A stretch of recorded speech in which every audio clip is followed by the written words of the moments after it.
Welcome back to the Metronome Madness League. We have the Heavenly Heatrans facing off against the Master Mewtwo's. Continuing round number 6 of Season 8. Let's get started. Calyrex is out on the field for the Heatrans while the Mewtwo's have their Moltres. Interesting matchups. Moltres has the typing advantage here, as Calyrex has this Ice Steed, and we'll see what happens. It starts with Shockwave. That does a little bit of damage, not a lot taken by the Calyrex there. Gets a chance to retaliate, and it goes for a Tickle. That's one way to do it, I guess. Tickle's gonna, of course, lower Moltres' attack and defense, making it more vulnerable as this battle goes on. There goes the Moltres starting this round of attacks again. There goes the Cross Poison. Cross Poison also not doing a lot of damage. Moltres just not actually dealing enough damage out, while the Calyrex goes for the Octozooka but misses. Fortunate enough for the Moltres, hasn't taken any damage yet. There goes the Lock On. Moltres making sure it doesn't miss its next turn. The Calyrex has a chance to land a hit without taking damage this turn. Let's see if it can. It goes for a C-Bomb. One of the worst moves you can use against a Moltres, but okay, I guess if that's what you want to do. Not very effective, of course. Moltres barely taking damage there.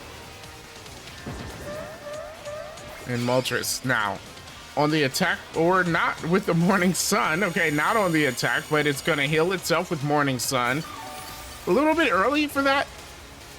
Moltres barely have taken damage. Only the C-Bomb had hit earlier, so Morning Sun definitely wasn't needed as Calyrex go for Splash. What are these two teams doing right now? I don't even know. I'm not sure, but they're just maybe they're just playing around, but they're not really going for any good attacks. There was a lunge though, and I stand corrected now. His lunge is super effective against the Calyrex. Does a good amount of damage, but Calyrex stays above half of its health. There goes its attack now as it goes for a Laser Focus. Mewtwo's have to watch out for that next attack as Calyrex concentrates. Could be dangerous. Moltres goes for a Flail, doing a little bit of damage, not even putting in yellow. And if you are enjoying the battle so far, make sure you subscribe to the channel, hit that like button, and of course we want to give a special thanks to our patrons. The Flip Turn knocks the Moltres out with a critical hit. That was a big attack. Oh my goodness. Chilling Neigh comes into effect, but that's not going to matter because Calyrex will swap back out because of the Flip Turn. So now the Heatrans are going to put out their Mewtwo against the Mewtwo's. It's always funny when teams don't get to draft their mascot Pokemon and then they have to face off against them in battle like the Mewtwo's. But they're gonna send out their Tyranitar, which does have an advantage against the Mewtwo being a dark type Pokemon. We'll see if it can pull away with the win. Sandstream is up, so it will do damage to that Mewtwo at the end of every turn. Mewtwo starts with a Shell Smash. That's interesting. Gonna lower its defenses and raise its attacks and speed. That's a dangerous looking Mewtwo, but also with lower defenses, it could be a Glass Cannon. There goes the Trick Room. Oh, wow. So Mewtwo just raised its speed, and Tyranitar now puts up the Trick Room, swapping it. So now the Mewtwo will go second because it had its higher speed stat. Mewtwo does have the leftovers, though. We can never forget that. And that it could be very dangerous. Tyranitar has the opposite of that with the Sticky Barb doing damage to itself. And I think the idea behind the Sticky Barb was to trade it over to other Pokemon that Tyranitar fought. Hard to do when everyone has items, though. You have to first get rid of their item. Repelled against Mewtwo does a little bit of damage, but Mewtwo goes for a Core Enforcer. That's super effective. Tyranitar taking a lot of damage. Not super effective. Excuse me. But still a lot of damage because Tyranitar goes down into the yellow. Mewtwo still healing itself, kind of nullifying the Sandstorm, if you really think about it. Tyranitar doesn't have long out on this field. They're going to have to figure out something to do. It goes for the Curse, which is going to lower its speed in order to get an attack boost. We'll see if that's worth it for them. And defense, attack and defense boost for the Tyranitar. Here comes the Mewtwo, though, setting up a Future Sight. Interesting. Now, that Future Sight will not land against Tyranitar, I don't believe. Tyranitar is a Dark-type Pokemon. So the Heatrans will have to hope they knock out the Tyranitar, and the Future Sight can land on one of the other Mewtwo's teams, which that might actually happen as Tyranitar enters the red. Here we go, Tyranitar now on the offensive with the present, hoping it's one that does damage. And it is. It actually is quite a bit of damage. Mewtwo approaches half of its health, and Mewtwo goes for the Mist Ball, which doesn't affect the Tyranitar. Mewtwo hit by the Sandstorm and healing back up with leftovers. And the Sticky Barb on Tyranitar does not knock it out. Here we go, Tyranitar still getting to go first due to the Trick Room. And it goes for a Lava Plume that could do some damage. Lava Plume against Mewtwo actually does quite a bit of damage. Mewtwo's also burned. That was a good move by the Tyranitar. There was a present from the Mewtwo. I guess they're trading gifts. It does not knock out the Tyranitar as the Sandstorm subsides. But there goes the Future Sight. Does not land, of course, because Tyranitar being a Dark type. However, I believe Tyranitar will go down to its own Sticky Barb right here. But Tyranitar did leave the battle by putting a burn on the Mewtwo, so you have to commend it for its fight right there. It did put up a good fight, taking most of Mewtwo's health and leaving it with a burn there. And now the Mewtwo's move on to their other Moltres. The Galarian Moltres is on the field now, another Dark type for them. Mewtwo goes for the Head Charge. Head Charge doing a little bit of damage to the Moltres. Actually, a good amount of damage, I should say. Good amount of damage to that Moltres.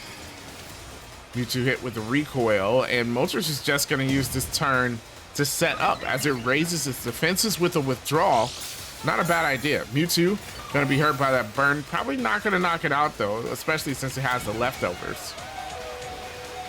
Yeah, but it is in the red, and its next turn will probably be its last, depending on what Moltres decides to do. Mewtwo still gets to go first. He goes for a Brutal Swing, which will be resisted.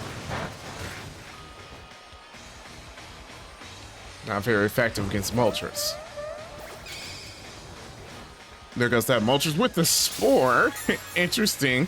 So actually, Mewtwo gets to stay on the field a little bit longer. That was a pretty bad idea from the Mewtwo's to use a Spore. That Moltres should have attacked. It would have been better for him. They could have gotten rid of that Pokemon and moved on to the second. Remember, Heatrans have not lost a Pokemon yet. It was a Magnetic Flux. Of course, that failed, and Moltres gets a free turn here.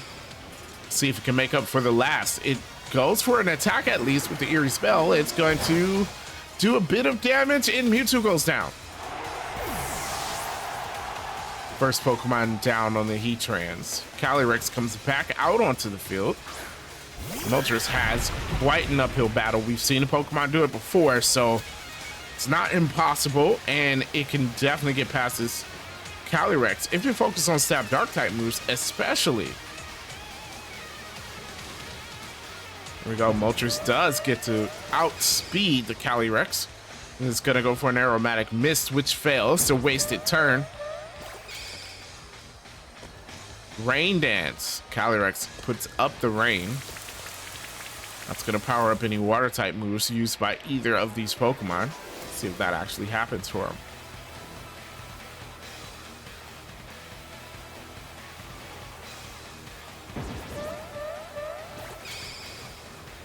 There goes the Moltres with the U-turn. It won't switch out, of course, but U-turn being super effective does a good amount of damage. Calyrex in the yellow.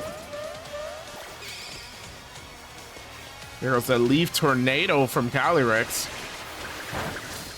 Not a lot of damage. Moltres hanging out in the green. It's got to stay there. But of course, Moltres loses some accuracy, which when you're on your last Pokemon, you definitely don't want any accuracy drops. And here we go, Moltres with the Aurora Beam.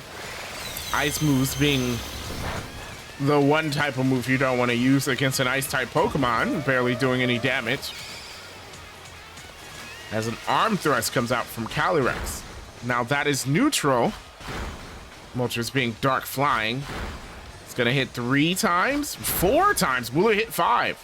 Hits 4 times, putting Moltres in the yellow. Moltres does activate its Berserk, raising its special attack. It could help it survive the rest of the battle. There goes the Moltres with a coaching. That fails, of course. Only gonna work in double battles, which it's not time for yet. There goes the Bullet Seed. Of course, not very effective. But another multi-turn move from the Calyrex. It was a critical hit on the first. And there goes number 2. Only hits 2 times this time.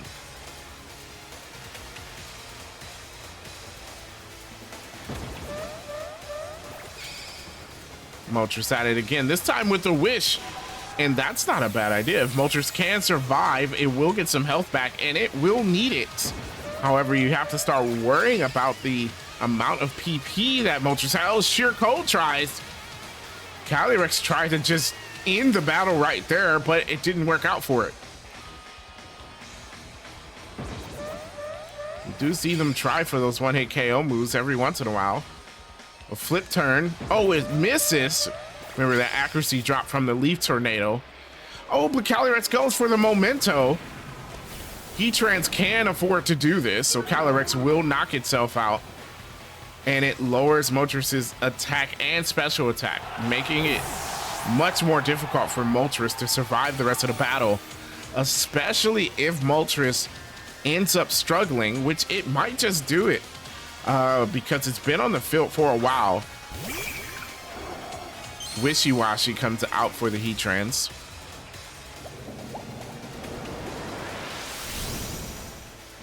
If it struggles, it won't do a lot of damage against Wishy-Washy, especially after the Memento dropped its attack stats. Moltres going before the Wishy-Washy. It goes for Strength. Strength barely doing any damage. This just might be the end for this Moltres here. There goes the Wishy-Washy with a Searing Shot. Searing Shot doing a good amount of damage. Moltres gets to activate its Berserk again, but this time it's after its attacks have harshly fallen. So all it has done is kind of brought them back up a little bit, but he's not back to normal. There goes the Heat Crash. Of course, that would have been resisted, but doesn't matter, it misses. And Wishy-Washy going for the Psychic move doesn't hit the Moltres there.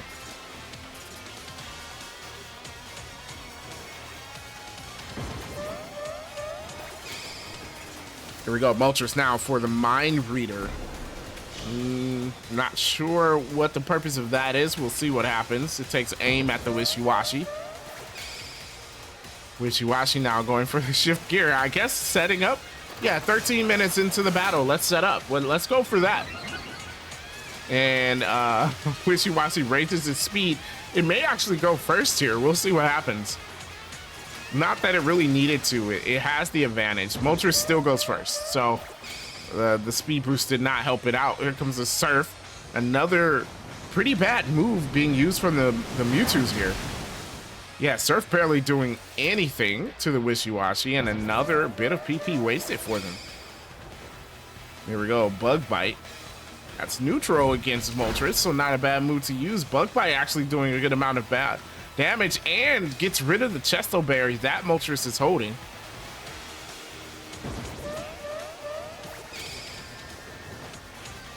And Pollen Puff. Ooh, Pollen Puff actually doing a good amount of damage. Wishy-Washy close to half its health. Might be too little too late as a stab. Aqua Tail from the Wishy-Washy is gonna hit. And that does it. Moltres goes down. And the win will go to the Heatrans. Interesting fight between those two teams. The Heatrans are now 4-2, while the Mewtwo's are 3-3. They have an even record so far. In fact, as we approach the halfway mark for the season, let's see how these teams are shaping up in this division.